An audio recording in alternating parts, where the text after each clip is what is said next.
El Congreso va a votar un crédito suplementario. El objetivo es la reactivación económica y la ayuda a los damnificados del norte. Pero no es un crédito menor, son 8.000 millones de soles. Bueno, la Comisión de Presupuesto está, por supuesto, recabando toda la información, verán si es posible. El congresista Eduardo Salguana es miembro titular de la Comisión de Presupuesto y lo hemos invitado esta mañana para que de pronto nos pueda ayudar un poco a entender el sentido de este pedido del Ejecutivo y qué tan encaminado está de conseguirse en el Congreso de la República. Primero, por supuesto, en la comisión de la que él forma parte. Congresista Salguana, siempre es un gusto conversar con usted. Bienvenido, gracias por estar en las Mañanas de Nativa. Carlos, muy buenos días. Gusto de saludarte también y encontrarte nuevamente al aire. Es un placer conversar contigo. Le agradezco mucho, congresista Salguana. Quiero entrar de lleno al tema del Ministerio de Economía y Finanzas y esta solicitud que les han hecho, pero antes no puedo dejar de escapar un tema de coyuntura. Y quisiera conocer su opinión en relación a lo que se le ha incautado ayer a Joaquín Ramírez. ¿Por qué se lo pregunto? Porque la preocupación es lo permeables que son los partidos políticos a la penetración de personajes oscuros que, según el Ministerio Público, además pueden tener vínculos de lavado de activo o de narcotráfico. ¿Qué opinión le merece, congresista?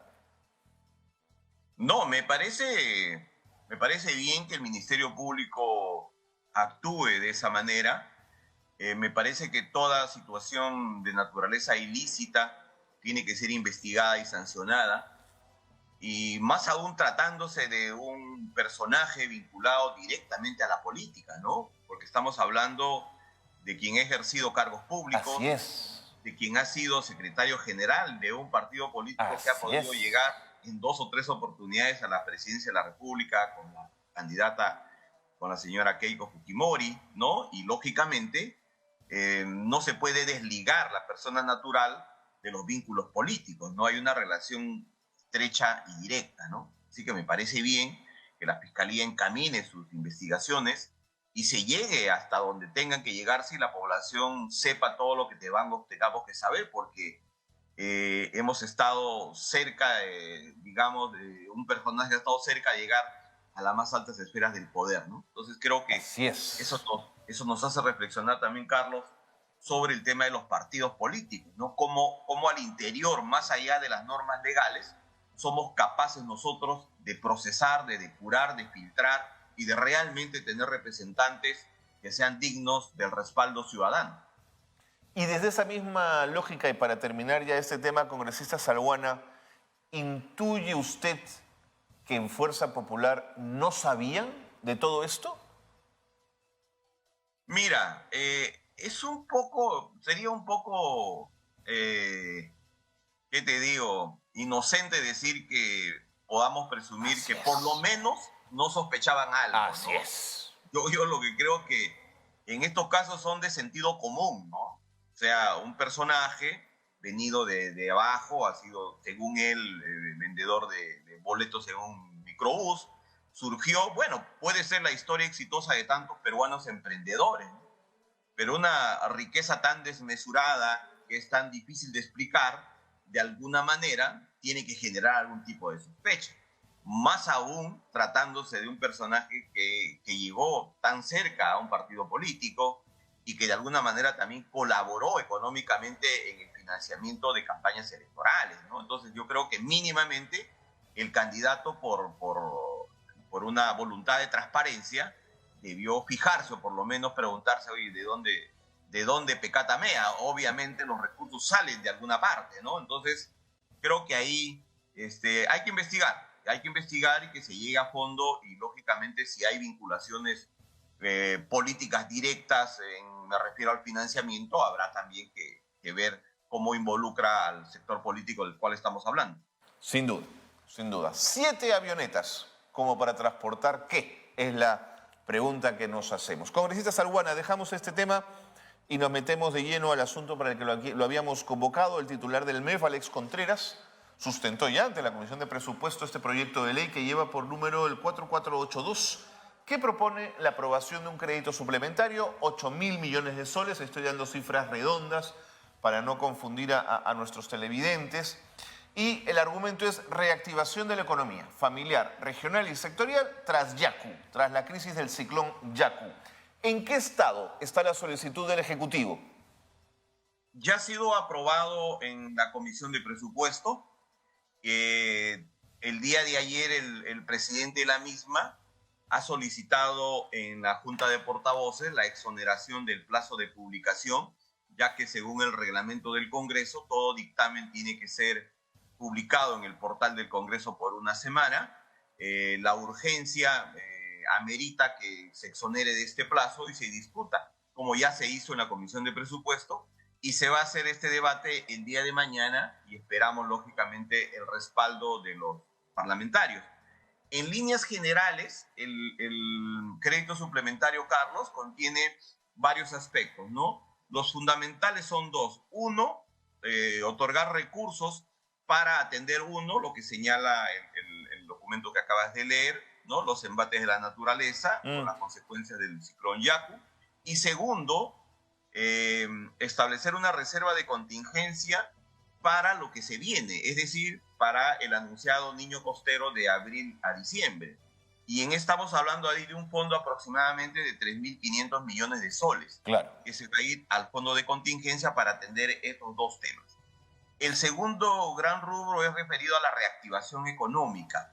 Y en la reactivación económica estamos hablando un promedio de 1.500 millones de soles para proyectos de inversión pública de rápida ejecución, es decir, que tengan expedientes técnicos listos, que estén completamente viables, que no se repitan con los proyectos de inversión pública aprobados en el presupuesto en el mes de diciembre, es decir, que sean recursos así calientitos que llegan a los municipios, a las regiones, para que inviertan y dinamicen la economía. Entonces, eso se va a distribuir entre los gobiernos regionales de toda la República y las municipalidades que el MEF ha filtrado los proyectos de inversión que se encuentran expeditos para su ejecución. También hay 1.000 millones de soles para el pago de la deuda social. Esto entendido para el pago de lo referido a los maestros. En cuanto se refiere a la preparación de clases, que tú sabes bien, es una deuda de hace muchísimos años que el Estado está honrando de manera gradual. Eso es a grandes rasgos. Y lo que se ha privilegiado son temas de salud, se ha privilegiado temas de educación, se ha privilegiado caminos rurales, se ha privilegiado agua y se ha privilegiado saneamiento. Esos 5 temas se han privilegiado. No te puedo decir que no hay otro tipo de proyectos, pero estos, digamos, son el 80% de los proyectos de inversión pública ejecutados. Correcto. Congresista Salguana, ¿de dónde saldrá el dinero? ¿Es vía endeudamiento o hay espacio para obtener este dinero sin que se produzca una brecha en los niveles de endeudamiento? Esa es una buena pregunta, Carlos, porque un poco nos remite a hablar un poco de la fortaleza de la economía peruana, ¿no? O sea, somos un país pobre, pero no tanto, ¿no? Tenemos recursos y muchas veces el problema no son los dineros, sino es la capacidad de ejecución, es la gestión pública del Estado, de regiones, de municipios. Imagínate, el año pasado se dejó de utilizar por inejecución presupuestaria 18.500 millones de soles. Cifra similar fue el año 2021. O sea, estamos acostumbrados que cada año 20% de los recursos del presupuesto no se inviertan. Y eso es pues un pecado, ¿no? Es un error enorme en un país con tantas brechas sociales. Entonces, a tu pregunta nos remite a que estos recursos provienen precisamente de los saldos no ejecutados del año 2022. Ok. Ahora, o sea, no hay endeudamiento, de acuerdo. No hay maquinita, no hay temas que generen inflación ni desequilibrio fiscal. Hacia ahí iba mi siguiente pregunta entonces. ¿Sí es posible que más circulante de dinero, o sea, más dinero en manos de la gente, sí pueda generar un proceso inflacionario? ¿O usted percibe que el impacto podría no ser tan grave? Esa es una pregunta que se le hizo al ministro de Economía en el debate en la Comisión de Presupuesto y el ministro explicó con algunos datos, cifras. Nos habló, por ejemplo, de la masa monetaria. Todos sabemos que en el país tenemos a buena hora un Banco Central de Reserva pues autónomo, ¿no?, que maneja los flujos de liquidez.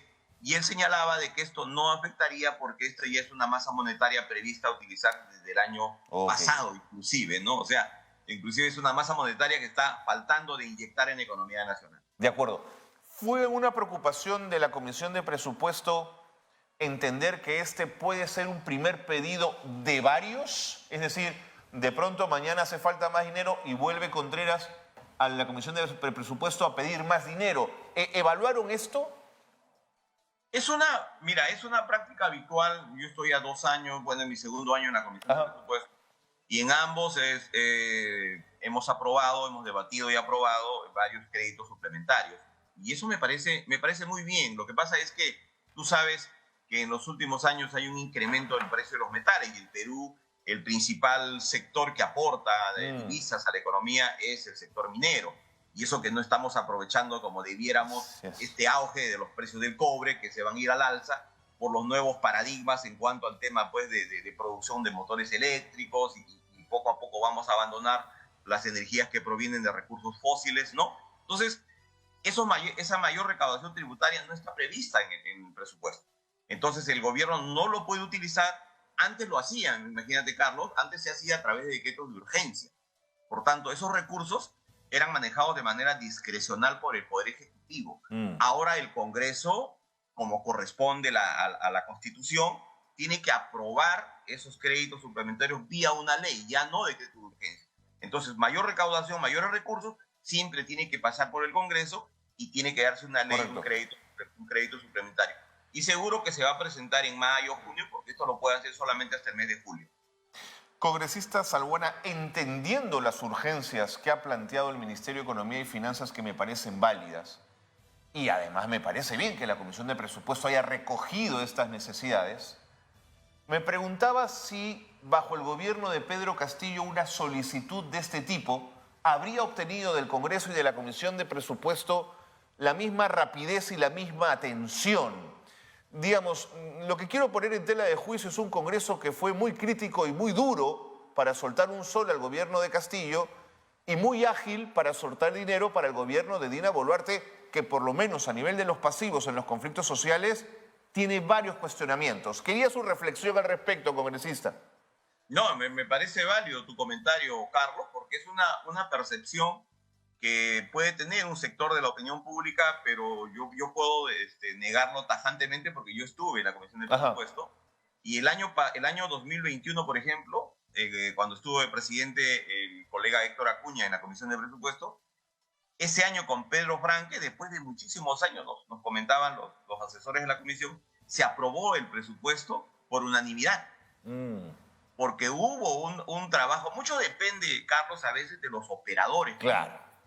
Y el ministro Franque es una persona muy dialogante, muy concertadora, conoce mucho del tema económico. Como lo es Contreras también, ¿no? Digamos, exacto, ¿no? sí. Tengo Contreras esa sensación. es un buen ministro, joven, conoce mucho el tema, él dialoga bastante, le pedimos que venga a la comisión, viene con todo su equipo, y eso me parece bien.